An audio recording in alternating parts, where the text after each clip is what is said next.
आऊज़ बिल्लाहि मिनश्शैतानिर्रजीम बिस्मिल्लाहिर्रहमानिर्रहीम। शुरू अल्लाह के नाम से जो बड़ा मेहरबान और नहायत रहम वाला है। उम्मीद आप लोग खैरियत से होंगे और इस वीडियो में इंजीनियर फैसल आपसे मुखातिब है।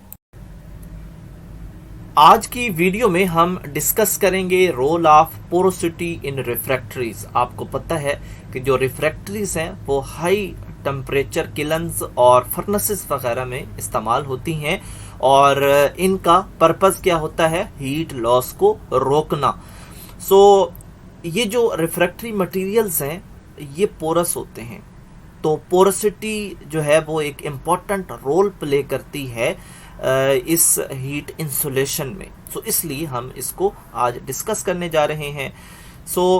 हाई पोरस स्ट्रक्चर अगर है और उसके पोर्स के अंदर एयर इंट्रैप है तो फिर क्या होगा, मिनिमाइज द कंडक्टिविटी, यानी जो हीट कंडक्शन है, हीट को अपने अंदर अब्जॉर्ब करने की पावर है, वो कैपेसिटी मिनिमाइज हो जाएगी रिफ्रैक्टरीज के अंदर। तो इसका मतलब ये हुआ कि रिफ्रैक्टरीज के पोर्स के अंदर जो एयर इंट्रैप है तो इसकी वजह से जो हीट कंडक्शन का प्रोसेस है, हीट एब्जॉर्ब करने का प्रोसेस है, वो कम हो जाएगा।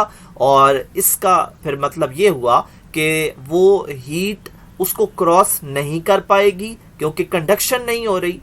कंडक्शन मतलब हीट एब्जॉर्प्शन ही नहीं हो रही उस मटेरियल में। इस वजह से वो रिफ्रैक्टरी जो है इन पोर्स के अंदर एयर इंट्रैप होने की वजह से एक इंसुलेटिंग मटेरियल का काम करेगी और हाई टेम्परेचर को भी वो एनवायरनमेंट में जाने से रोकेगी। Porosity increases their insulating characteristic, second point है। और इसका मतलब है कि रिफ्रैक्टरी को हम क्योंकि एज ए इंसुलेटिंग मटेरियल इस्तेमाल कर रहे हैं, पोरोसिटी इंक्रीज होने की वजह से इसकी जो इंसुलेटिंग पावर है वो इंक्रीज हो जाएगी और वो एक गुड इंसुलेटर बन जाएगा। इंसुलेटर का मतलब है कि वो रिफ्लेक्ट करेगा उन हीट रेडिएशंस को और हीट को। Porosity is also increased.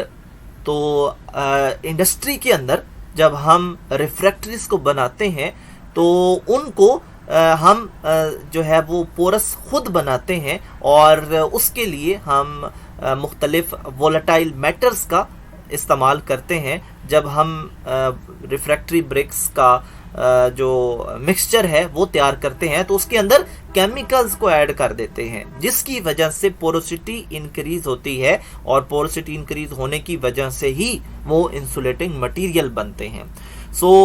कौन कौन सी चीज़ें हम इसमें शामिल करते हैं, एक तो पाउडर नेफ्थलीन है और इसके अलावा अगर हम केमिकल्स की बात करें तो कैल्शियम फॉस्फेट और इसके अलावा अमोनियम क्लोराइड सल्फेट उस पेस्ट में डाल के हम उस रिफ्रैक्टरी की पोरोसिटी को इंक्रीज करते हैं।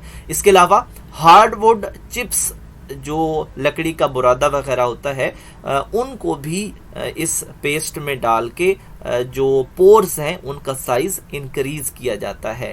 अब आपको पता लग गया होगा कि पोरोसिटी कितनी इम्पोर्टेंट है हर एक इंसुलेटिंग मटेरियल के लिए और मोस्टली उन रिफ्रैक्टरीज के लिए जिन्होंने हाई टेम्परेचर पे काम करना है। लो टेम्परेचर इंसुलेशन के लिए स्लैग वूल जैसे मटेरियल का इस्तेमाल किया जाता है, जिसको आप इस डायग्राम में देख सकते हैं। और मोस्टली फॉर्म सिरामिक्स को हाई टेम्परेचर इंसुलेशन के लिए इस्तेमाल किया जाता है, जो कि आप यहाँ पे देख सकते हैं। और इसके अलावा अदर इंसुलेटिंग रिफ्रैक्टरीज जो हैं जिनकी हम बात कर रहे हैं, जो हमारा टॉपिक है, वो मोस्टली फायर क्ले और एस्बेस्टास से तैयार की जाती हैं। और अगर हम इनकी जो फैसिलिटीज़ हैं कि ये हमें क्या प्रोवाइड करेंगी उनकी बात करें तो इसमें पहली है मैक्सिमम हीट कंजर्वेशन, यानी हीट को कंजर्व रखेंगी उस किलन के अंदर, उस फर्नेस के अंदर, यानी उसको सेफ रखेंगी। और सेकंड है reduction in heat loss. Heat loss से ऑफ कोर्स हमें बचाएंगी, इसीलिए तो हम इनको इस्तेमाल कर रहे हैं। थर्ड है मैक्सिमम थर्मल एफिशिएंसी, तो अगर वहाँ पे हीट स्टे करेगी तो ऑफ कोर्स हमें प्रोसेस की जो एफिशिएंसी है वो मैक्सिमम हासिल होगी। फोर्थ है मिनिमम फ्यूल कंजप्शन, तो अगर जो हमारा टारगेट है वो अचीव हो रहा है और वहाँ पे जो हीट है वो स्टे कर रही है तो ऑफ कोर्स हमें और फ्यूल जलाने की ज़रूरत नहीं होगी, तो हमारा फ्यूल जो है उसमें बचत होगी। और 5 जो है हायर वर्किंग टेम्परेचर, तो अगर हम उस टारगेट को अचीव कर लेते हैं चाहे वो 2500 सेंटीग्रेड ही क्यों ना हो, तो वहाँ पे फिर हमें जो काम करना है उसकी एफिशिएंसी ज़्यादा मिलेगी, हाई टेम्परेचर पे हम काम कर सकेंगे। 6 है लेस फ्यूल हैंडलिंग प्रॉब्लम्स, तो जो फ्यूल को हैंडल करना, उसको स्टोर रखना, उसको सप्लाई करना और उसकी जो रेशियो है उसको मेंटेन रखना भी मुश्किल काम है। सो इन प्रॉब्लम से भी बचा जा सकता है। इंसुलेटिंग मटेरियल जब तैयार किया जाता है तो उसमें कुछ प्रॉपर्टीज़ को डिज़ायर किया जाता है, यानी उनको मद्देनज़र रखकर ही उनको बनाया जाता है। सो पहली प्रॉपर्टी क्या है कि जो इंसुलेटिंग मटेरियल है वो यूनिफॉर्म होना चाहिए और उसकी थिकनेस, इसका मतलब है कि इक्वल होनी चाहिए ताकि हीट को कोई ऐसी कमज़ोर जगह ना मिले अटैक करने के लिए। सो दूसरी क्या है, थर्मल कंडक्टिविटी कम होनी चाहिए। थर्मल कंडक्टिविटी कम का मतलब है कि हीट को अपने अंदर एब्जॉर्ब करने की पावर जो है वो कम होनी चाहिए ताकि वो ना एब्जॉर्ब करे और ना आगे भेजे। सो थर्ड है high PCE values to which stand the working temperature. PCE अगर आप रिफ्रैक्टरीज का टॉपिक पढ़ रहे हैं तो आपको पता होना चाहिए ये पायरोमीट्रिक कोन्स होती हैं और इन कोन्स का इस्तेमाल क्यों किया जाता है, इन कोन्स का इस्तेमाल जो है वो वर्ल्ड वाइड किया जाता है। किसके लिए किया जाता है, टू मॉनिटर श्रिंकेज और deformation of regular shape industrial किलन्स।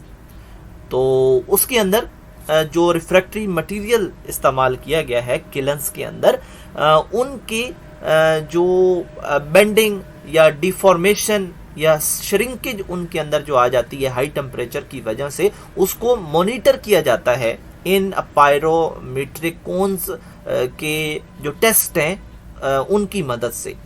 सो ये जो पायरोमीट्रिक कोन्स हैं ये टेम्परेचर मेजर नहीं करती, इन्होंने टेम्परेचर मेजर करना इनका काम नहीं है, बल्कि ये इसलिए इस्तेमाल होती हैं कि उसके अंदर जो रिफ्रैक्टरी मटेरियल है वो किस टेम्परेचर तक अपनी शेप को एज इट इज़ रख पाएगा।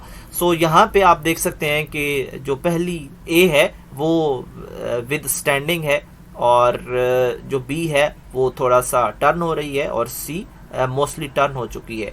सो ये 3 मुख्तलिफ किस्म के मटेरियल्स हैं और हाई टेम्परेचर पे कौन सी जो रिफ्रैक्टरी मटेरियल होगा वो उसको बर्दाश्त कर पाएगा, वो इसी तरह खड़ा रहेगा, तो ये टेस्ट हमें ये बताता है।